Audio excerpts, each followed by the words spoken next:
gentlemen, welcome back to Mixing It Up podcast. Today, we're honored to be joined by a true representative of the 210, a proud father, dedicated advocate, and one of San Antonio's most respected hip hop artists.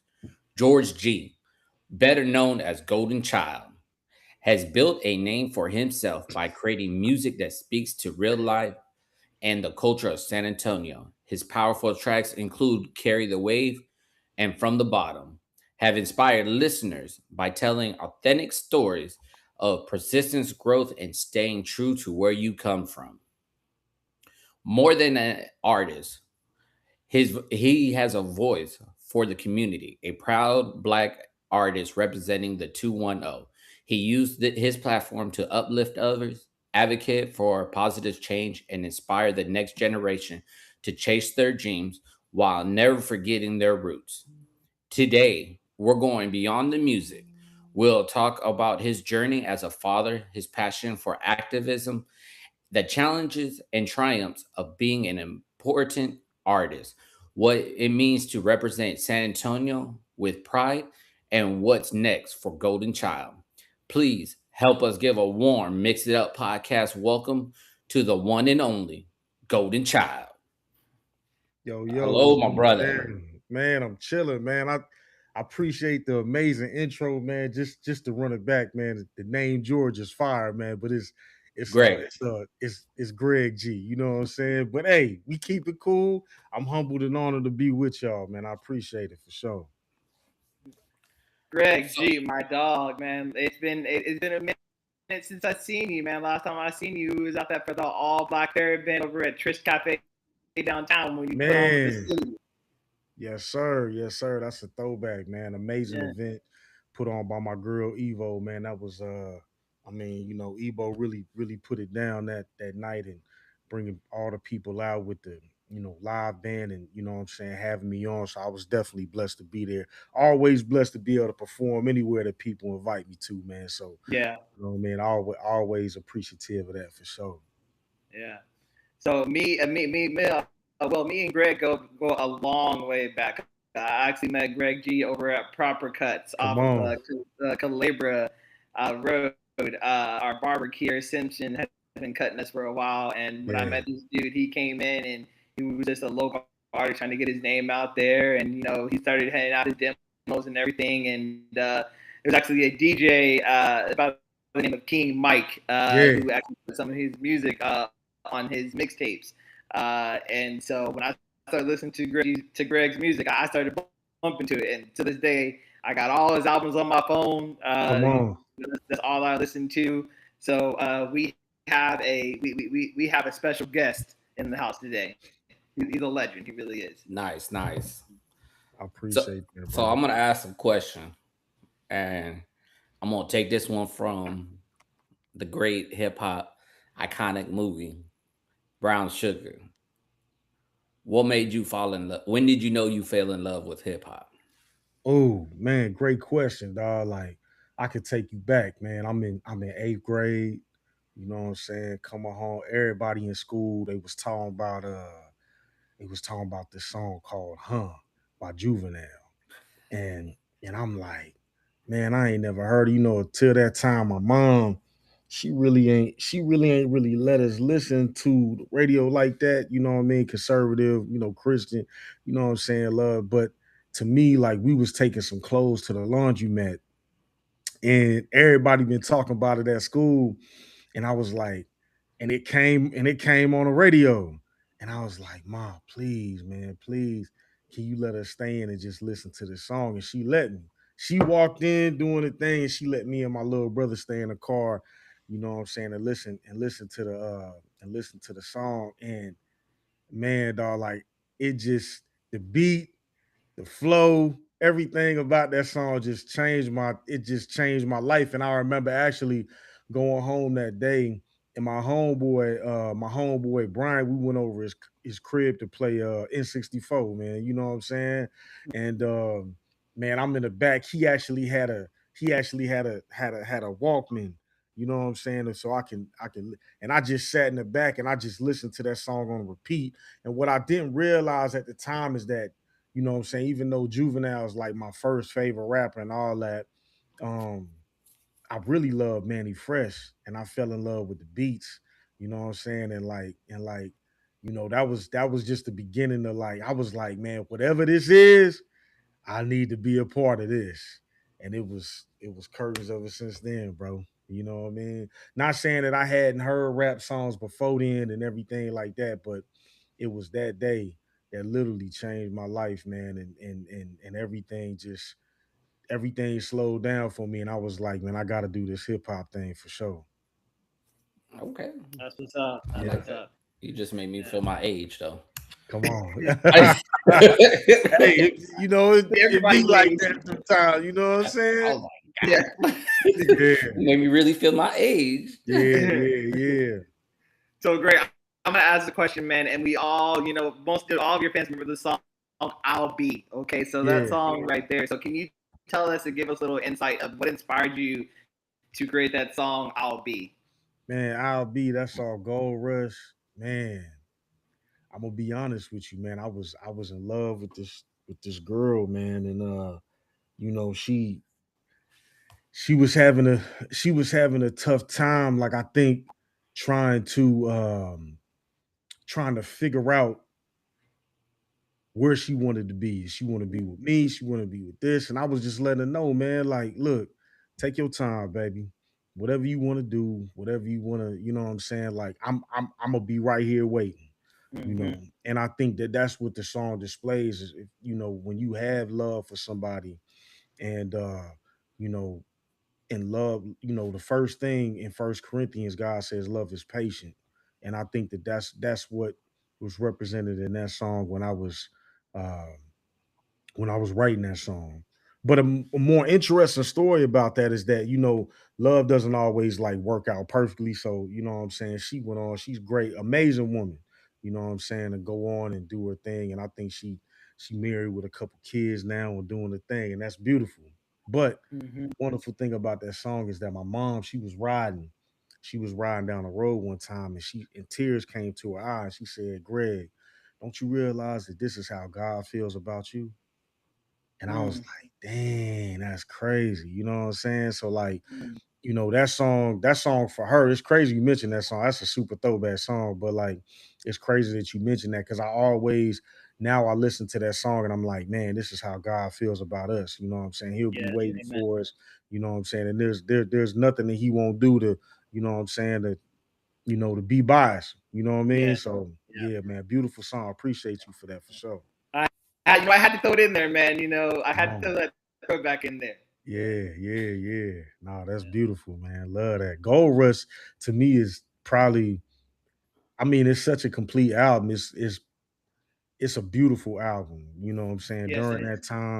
During that time, like I think that was like really, really part of my rise, you know what I mean? And that's when I first started getting on the radio. And I remember San Antonio Express News really did a super dope piece about me with Yes. that article, you know what I'm Yep. saying? Like and with that album and everything. So definitely appreciative of that time. And that album cover, man, like, you know what I mean? I don't know, like that's like to me it's art. My homeboy, man, one of my homeboys, you know what I'm saying, really put together that artwork for me, painted it. You know what I Yeah. mean? And it's a bunch of, it's just like you reaching past all the things that might be holding you down to the Yeah. light to your dream. You know what I'm saying? Mhm. And that's kind of what Gold Rush represented to me for sure. Awesome. Amazing. Yeah, his name was Justin Black. You know what I mean? Amazing artist out the tone who painted that for me for sure. That's what's up. Will, go ahead, man. San Antonio has a unique music scene. Yeah. What do you think that makes the city's hip hop culture special, and where do you see it heading? Man, you know what's crazy about it is that I was I've I've been able to like see a lot of waves when it comes to San Antonio. First, to speak to the first part of your question, what makes it special? What makes it special is that our city is rich in culture. You know what I mean? And especially Hispanic and Mexican culture. You know what I mean? So that's always infused in everything that we do. You know what I mean? Which I feel like is very special. But it also comes with the soulfulness. You know what I mean? And the people that are here, the city really breathes like family, and it really breathes togetherness, and it really breathes structure, and a little bit of good food. That's soul. You know what I'm saying? That's the hometown feel. It's like when you walk into your mom's house and she got a good plate of food, on the table. I feel like our music is mixed with that and a slab riding down Calabria. You know what I'm saying? Like you could put both of them things together. You know what I'm saying? You're gonna get the San Antonio feel. And I think that that's what's beautiful about it. I think each side of town has a distinct feel and a distinct sound. And when me, I was privileged. There's different like crowds. You got the super soulful folks, and you got, what I'm saying, kind of the people that lend towards a little trendy music that people want to listen to, and then you got like the super hood gangster, and that can go from the south side, west side sound to the east side sound, you know what I mean? And all of those mixed together. And because I was a producer and everybody had love for me, man, I got the opportunity to kind of like blend with all them guys, with every single artists that came up. And then, what I feel like where it's going is you see a lot of artists now, man, that are getting like a lot of like, notoriety. You see a lot of followers, you know what I'm saying, stuff like that. And, I think that we're on the brink of really, really catching a wave and really, really catching something to where, the spotlight is right on our city. And I think that that's the beautiful thing about San Antonio. We have been so close a long time to having like artists like really, really break through. I'm talking about huge artists like Kyle Lee, of course, Question, of course.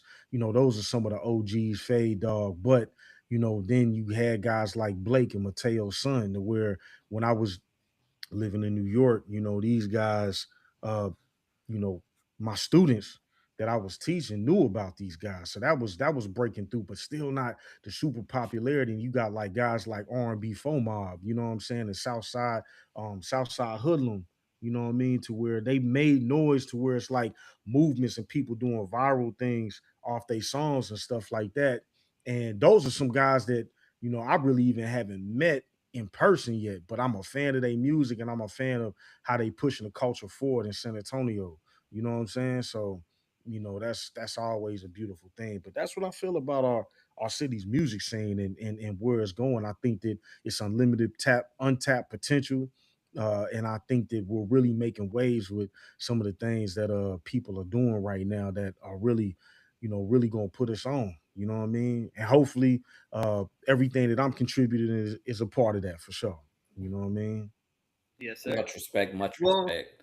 Yeah. well, didn't I tell you this is a stand-up guy, man? It's a stand-up That guy. most definitely is because Yeah. uh, I do some work with a lot of local artists too, Yeah. and Yeah. I do security, so I do a lot Already. of work with a lot of local artists and everything else like that. Um, and one of my good buddies, my brother, he actually brings a lot of old school hip hop artists down. Okay. Okay. Like we brought Bone Thugs, we brought Crazy by Fire. himself, Yeah. Busy, Yeah. uh, Little Flip, Yeah. so Twister, so Come on. and a lot of my local artists that I deal with and everything else, they do a lot of music with them. That's fire. Yeah. I did a So song. I did a song with Busy Bone with my boys the Hooligans. That was back okay, in like I would probably say 2010. You know what I'm saying? We made a song called Hood Star. So that was a really dope experience as well. Being able to meet him, being able to collaborate. So yeah, man, he's that's dope. fire. Yeah, man. He's down to earth dude. Yeah. Very, very. And San Antonio love Bone Thugs, you already know. Oh So yes, for sure, for Second sure. in way two, you talking about the wave. Okay, Yeah, so we're gonna talk about one of the smash hits off of Endless Summer, come Carry on. the Wave. Yeah, Tell me that song right there, that song literally blew up, went everywhere. You know, yeah, I seen New York doing it. So yeah. can you talk about that song right there and what that song means to you? Carry the Wave. Man, it's crazy for me to even go back into it. For me, my most popular project that I ever created. was probably summer 2020. I don't know if it was because we was all inside and indoors and people listening to that, but I wanted to make a follow up to that. And I think that when I was making my beats, man, I had this horn, this dun dun dun dun dun dun, dun, and I just, to me, like, that feel was just so like champion. You know what I'm saying? So like I was thinking about it, and I was thinking about it in the way of like, if you think about that song, really what I'm trying to take people through that song is, when you start off, like, what is the wave? Like, everybody trying to, like, it's a very trendy sounding song, all these things. The flow what I went with was kind of trendy, but when you think about it, what I was really trying to say is, especially coming into what the meaning of Endless Summer was, is the follow up to Summer 2020 and everything that we was going through, in 2020, being in those and stuff like that. And now we outside a little bit more and people trying to follow, but getting off of these devices. You know what I'm saying? And one of the most meaningful kind of like verses that I feel like I had is on Carry the Wave. If riding the Yes. wave becomes your goal, just make sure you're secure in your ride. Don't lose control. Happiness is sustainable. Sorrow becomes like these type of lyrics and the things that I'm saying in that really leading to you becoming like you are the wave. You are the person that drives these things. You know what I'm saying? Um, and like not seeking happiness through these devices and through all these things, but really just finding it within yourself and realizing you don't gotta follow no wave. You are the wave. And that's what Carry the Wave is about me. And what's crazy is that I feel like I still want to do a video for that. You know what I'm saying? I really talked about it with some super dope. Even though I do video, you know what I'm saying? I always like try to pass that along. And I talked about it with this super dope artist. To me, I feel like he's probably one of the most talented people out of San Antonio, my boy M. Duke. And you know what I'm saying, getting him to direct that video. So we still in talks for that to really like make that something that's big, even though good music always lasts. So even though it's 2 years later, I still feel like we make something for that and just make it continue to move and continue to go, man. But yeah, Endless Summer is like, I mean, Endless Summer, um you know what I Summer mean? after But 2020. yeah, Yeah. the summer after, that's my favorite album, bro. You know what I mean? Yeah. Like, it to me, I feel like a lot of people, it might have missed a lot of people. I don't know if it was time and anything like that, but like, it is the most complete project that I feel like I've ever put together, man. That thing it hits every single hit that I need to hit. It hits it. You know what I'm saying? Straight up. So I I agree. appreciate you asking me Yeah, for that. For sure. the summer after is definitely one of my favorites. Yeah, Even next to When All Else Fails. But that summer after right there was definitely one of my favorite albums. And I love what you said about like the 2020 summer. We were in COVID, and and we didn't have an idea where we're going in the world and everything. Everybody was isolated, and so everybody was sticking to what we call these cellular devices right here, and the TikToks and the Instagram and everything, because that's all we yeah, had. yeah. And so when we got out of that the pandemic, we had to get back into the socializing and the things. And coming from me, I have to say you definitely did your thing on that album. So salute Already to you. appreciate it. Appreciate it, bro. Straight up. Have you ever faced any obstacle as an independent artist? How did those challenges help shape you to who you are today? Man, interesting question, man. The challenges that I feel like faces that I faced, you know what I mean, is there was a time in 2015 where at the time I've split time between San Antonio and New York since 2014. So now we like a year into my New York journey. And I'm used to coming from San Antonio to where I'm doing shows every single week, and you know what I'm saying, multiple shows every week. You know what I mean? And what always worked for me during my career has been me either being in front of somebody, showing them, performing. Like, that's always worked for me. If somebody listened to my music and didn't get it, they seen me live, it always worked.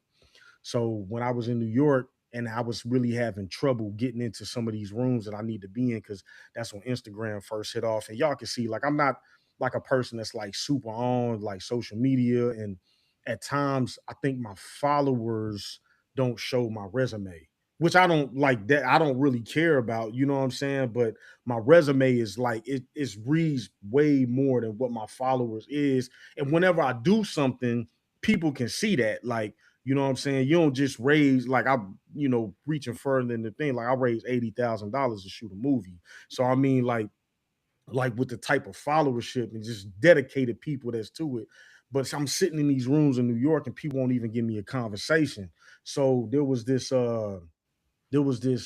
showcase called Faces in the Crowd, and you had to pay 500, but they give you tickets to make your money back. You can sell your tickets and make your money back. But the thing about this is that you got the opportunity to get your performance filmed, high quality, great sound. So to me, I was like, man, I need to do this so I can have a video of me performing. So when I'm sitting in these rooms, I can show this to people and they can get it.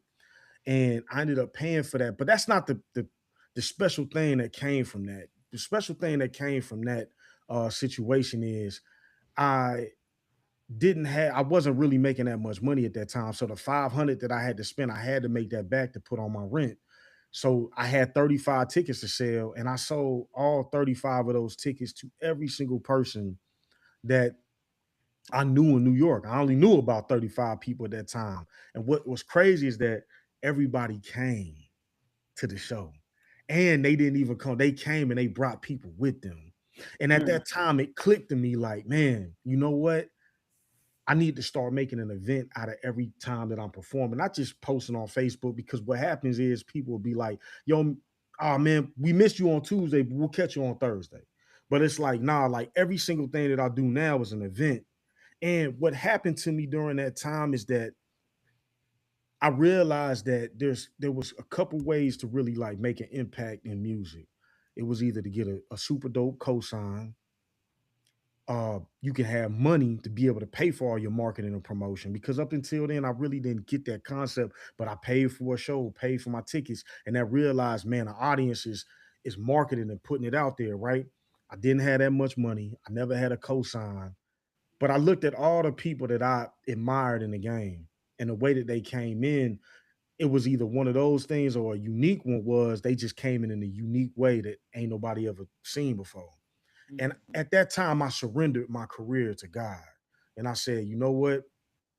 I'm no longer, I'm going to keep on making music. As you can see, I made other albums, summer 2020, summer after, all these type of things that came after, you know what I'm saying? But I wasn't trying to do it however God was going to put me in a game and make my music known was going to be different to me. And then that's where, that was the challenge that I had to overcome to answer your question. The challenge that I had to overcome was, okay, let me sit back, and I don't necessarily know exactly what is going to happen and how it's going, but I'm gonna do everything that's in front of me. And some of those things that's in front of me is that although I had a multimedia degree, associate's degree in multimedia from Northwest Vista, and I had my bachelor's degree in music marketing from UTSA. I never really focused on video. And the organization I was working for at the time, Harlem Children's Zone, sent me back to film school at School of Visual Arts in New York. And I started working with the video stuff. And congruently at the same time, I knew these amazing film directors that discovered so many artists like Kanye West, Styley, Erica Badu, and you know what I'm saying, like really putting all these guys on. And all the tastemakers in hip hop, they had a company called Creative Control that was really like putting people on. If y'all remember like the blog era, you would see the two C's of Creative Control, and it was Big Crit, it was Smoke DZA, it was all these people that that you would see, and they discovered all these guys, Joey Badass, this and that. I knew them. You know what I'm saying? They I would see him all the time, and I was just asking, yo, can I intern for you? Long story short, me being able to sit back and doing what's in front of me. And that was a big challenge for me because I'm a doer. I push. Like if there's something to do, like, okay, cool, I got to get on something. Everybody always seen that for me. But me to have to sit back in these years since And shoot, it's been what? That's 2015. It's 2026 now. That's been 11 years, bro, of me sitting back and allowing God to do what He doing. Man, that's probably been the biggest thing. But there's so many rewards that's come from that. And now I'm doing video stuff, and that's added on to the music that I'm creating. And some of these things that the public hasn't seen yet is probably some of the most amazing stuff that I couldn't even envision myself creating these things.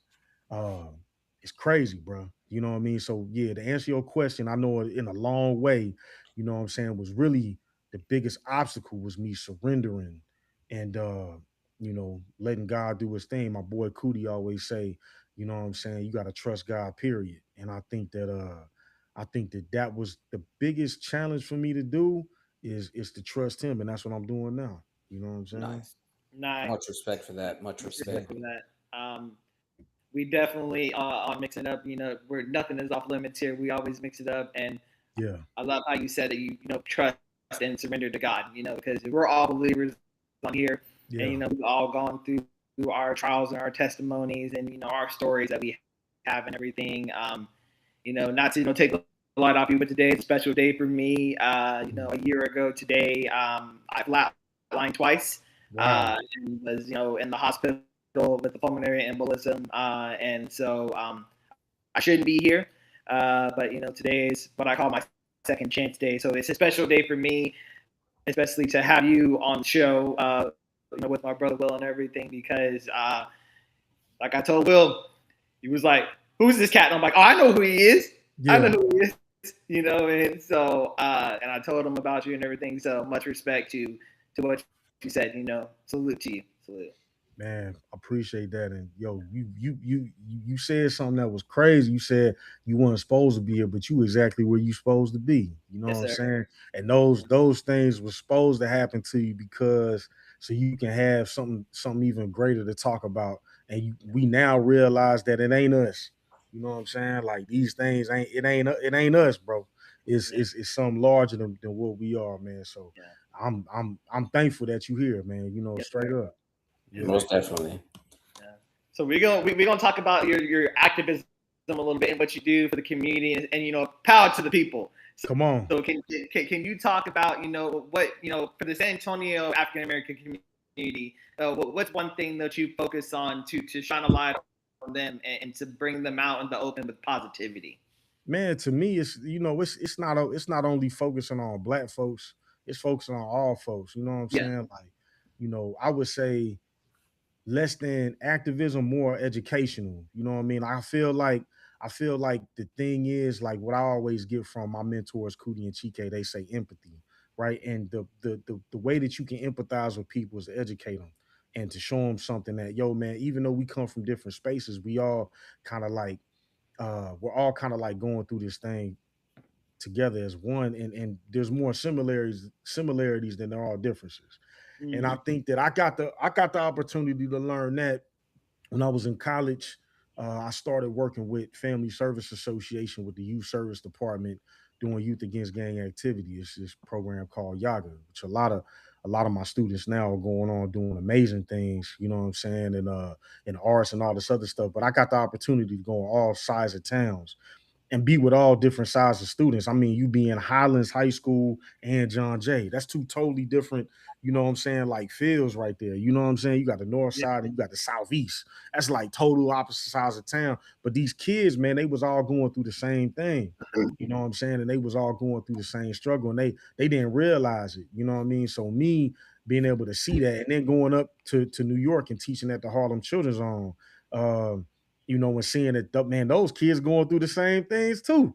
You know what I'm saying? I've never been engulfed in such because the site that I was teaching at is near 116th in Harlem, that's a huge African community. I had never been, black people and African people are different. You know, it's a different feel. You know what I'm saying? So like, being able to be close to that community and getting close friends to that and seeing the man like I said, it's more differences. I mean, it's more similarities than differences.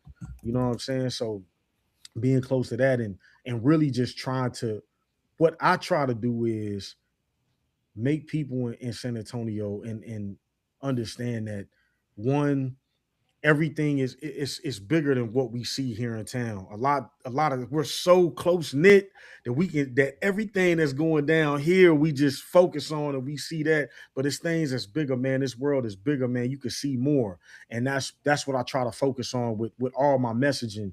And the core of activism is love, and what is love? God is love. You know what I'm Yes. saying? So it's more I can educate people with the art that I'm producing on that, and that's bringing us more together. That's what I try to focus on more so than like fight for your rights and all that. Everybody deserve those things, but to me, what I try to focus on is love and empathy. You know what I'm saying? And combining those things with people. I think no matter what you do, uh, when you put love first, you always win. You know what I'm saying? Yeah. Straight up. Straight up. Respect on that. Yeah. Respect. Much respect. What what events do you have any events for the activism that you do that's coming up? So what I would say, less activism things, but the only thing that I'm focused on right now is finishing my movie. You know what I mean? I got this movie called Spur of the Moment. Last year it was crazy, man. Crazy time last year. So I take y'all kind of like driving y'all through the moments that are going on. So I started working with Cootie and Chike and being their assistant. If people don't know who Cootie and Chike is, they are award-winning film directors, Emmy nominated. They created. Uh, they're most known for their creation of the Kanye doc Genius that was on Netflix. Three docu series, amazing, phenomenal. If you guys haven't watched it, please go watch it.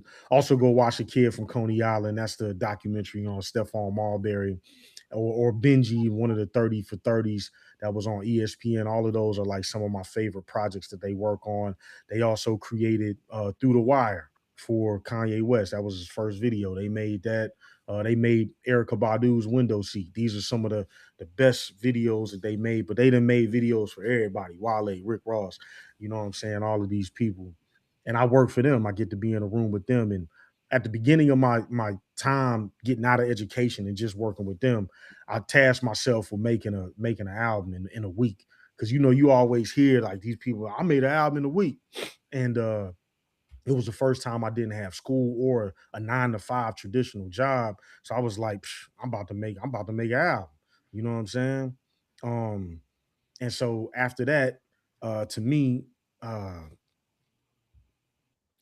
to me, I was like, shoot, let me let me let me make this album. So I made this album. It was around Christmas time, and I made a Christmas album. And it was, I think it was the first time Cooney and Chike really, really listened to my music. But because this is after the summer after, like after I made that. So to me, like I said, that's still my best album.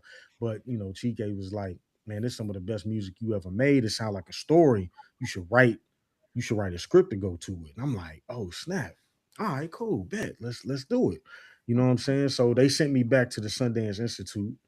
Education is always like a story in my thing. So he sent me back to the Sundance Institute for script writing. I ended up writing a script for the Christmas joint during that. And I didn't truly trust my script writing skills because it was novice, but I knew the story was dope and I knew the music was fire. Because everything is always moving back to the music. Like I told y'all earlier, I had to surrender myself. So I'm like, okay, maybe the movie stuff is pushing me towards the music. You know what I'm saying? So, and music is at the forefront of that project. Like the songs and it's just like it's in the forefront of that. So, but I trusted my recording skills because I've been doing that for years. That's my bread and butter. So after I did that, I got all of the people to come to my apartment up in New York, and we recorded the whole script audio wise because it's going to be an animated film, and everybody loved it. We got the opportunity to put it in front of Proximity Media, which is Ryan Coogler's production company, and they loved it. But that was the first time that we got feedback, and after we got that feedback, uh, it became apparent to us that this is something special. And we went to an animation studio, Swaybox Studio, down in New Orleans, which they declined a lot of projects, but they said okay to be attached to mine. They gave us a price tag of 20 million for, for the animation, which sounds like a lot to us, but for animation wise, kind of like a lick, you know what I'm saying? So we were like, cool, all we got to do is go get 20 million, you know what I'm saying? At that time, I had a conversation with somebody that was really, really close to me, a lawyer who worked kind of like for uh Swaybox company. He told me in the nicest way, kindest way. He didn't mean it anyone. He was like, "Man, Greg, you got to find a director for your project." And I'm like, "A director for my project? Like, I'm the director. I'm gonna be the director of the Christmas joint." He was like, "Oh man, they'll never give 20 million or plus to a first time director." So I'm like, I'm from the tone. Y'all know how we get down. I'm like, shoot. All right, well, then I'm gonna make myself not a first time director. You know what I'm saying? And I was like, I got to get some money to put this together. So I started, you know, inquiring to the people who I met throughout these years, graciously through Cootie and Chike and through, me being an assistant. I was amazingly been introduced to a lot of amazing people. One of them being Chris Verlona, who is a DP and a director and owns his own production company himself. And I said to him, I was like, hey man, what would it cost to get you to come out and shoot a movie for me? He gave me a price, player price, not what he normally, would charge, but something that because he believed in me. And that went along with a lot of the other people. One of the first people that I talked to was Brandon Fawcett, who kind of like showed me the ropes and video, and I wouldn't do anything. One, he's one of my best friends, but just video wise, he's a savant. He's like the godfather of all the video stuff that goes on here in San Antonio. Every video director kind of like learned from him. And even if they didn't learn directly from him, they learned from something that he did here in town. So I got the opportunity to come up under him. And I was like, yo, can you be an executive producer? He was like, no question. Then I got the opportunity to know a guy who I know from the tone and been doing a lot of huge stuff in New York and, now based in Houston and all this other stuff. My boy by the name of Ernest Bernard, an amazing film director himself. And I knew he knew everything about film and production to be able to make it go. I asked him to be a part of the production. And he was like, yeah. And he actually brought somebody else on, my boy Ozzy, that knew a lot that I didn't know, but now I know, and he knew a lot. And then the last person I brought, my boy Z, and what really wasn't the last, he's one of the first people that I asked after Chris, because audio was so important to film. And I asked him what would he be a part of this, and that was kind of like the core team. And Z was he's amazing professional. He does music, he does film, he does everything. But I needed him for audio. But he's the thing that stuck out about Z is that he's the first person that on any set, because I was an assistant, so I'm like the lowest on the set. He treated me like I was the director. He treated me like I was a human being. He talked to me, sat next to me. So I was like, anything that I ever do, I have to have this guy a part of it. And I had that core team. I got what their prices was, and I said, all right, cool. I got to build a budget. And I built this budget, not truly knowing everything, but I was like $80,000. Cool. So now I crowdfunded $80,000. And right before I was doing the crowdfunding campaign, I tore my Achilles hooping. So now I'm sitting at home in San Antonio. I can't move and I'm trying to raise this money. Hardest thing I ever did in my life. The hardest thing I ever had to do. And not hard in the sense of raising money, but me, I'm not a person that puts myself like out there for people to see. So I'm in front of people every day. I'm asking people for stuff which I normally don't really ask. I'm a guy who produces, rap, sings. I'm an in-house guy, so I don't really have to ask a lot of people, but I'm forcing to ask myself and do that. Then we raise the money. I realize it's not enough money, so I have to go and get more money. And God creates these ways through education, me going back and educating and doing stuff like that, working for the University of Texas and, working for St. John's University, making things like that for them. Then I'm able to, bring that along. And then we end up shooting a movie in February. So, a long story to tell you that the message of that film is to be present. You have to take care of the presence. So to me, the activism that I'm trying to put across, like I said, it's always led with love and being in love with the right now. What you doing right now, right here, you know what I'm saying, and everything that's going on. That's the most important message and if we can love each other where we're at right now, the world will actively become a better place. So that's the biggest project that I'm working on. I'm finishing editing that right now, getting a rough draft done.